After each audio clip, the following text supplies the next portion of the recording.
guys, it's Hollie here for PlayStation Access. Now, it's not a trip to E3 unless I catch up with Square Enix to talk about Final Fantasy, but this time it's a different type of Final Fantasy. It is Dissidia Final Fantasy NT. Now, it's been a while since we've seen Dissidia. We haven't seen one since PlayStation Portable, so maybe for the Final Fantasy fans watching, or the new fans watching, this is not a turn-based Final Fantasy. So, do you want to tell them what Dissidia is? So this title features an all-star cast of the Final Fantasy characters. It is a unique 3 versus 3 fighting game. It is definitely different from a turn-based RPG, but we do have party elements in this game as an action battle. Like, for example, we do have summons and we do have buffs that we call EX skills that would give you that kind of a party feel that the previous Final Fantasy titles had.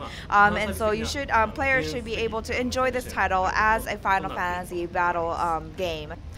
Now, we're obviously going to have characters that people recognize, but it isn't just a battle free-for-all. It's not just pick a character, hack and slash. Tell us a little bit about the team setup and how you have to take into consideration the different things they can bring to that team, because it is, as you said, a 3v3 battle. So in this game, all the characters are associated with a certain type out of 4 types: Vanguard, Assassin, Marksman, and Specialist. And Specialist is a little unique, so taking that out, we are left with Vanguard, Assassin, and Marksman. And we do have a system where one is slightly stronger than another, so none of them are like the strongest type. And so a well-balanced party is one with one of each type of character in there. And also each character are unique onto their own as well. What they bring to the party as a unique character is what you want to look at when you create a party. Now, in the demo we've played here at E3, there's already some favorite Final Fantasy characters: Lightning, Skull, Zidane, they're all there. What's the plan for bringing in new characters over the course of Dissidia NT's life? So there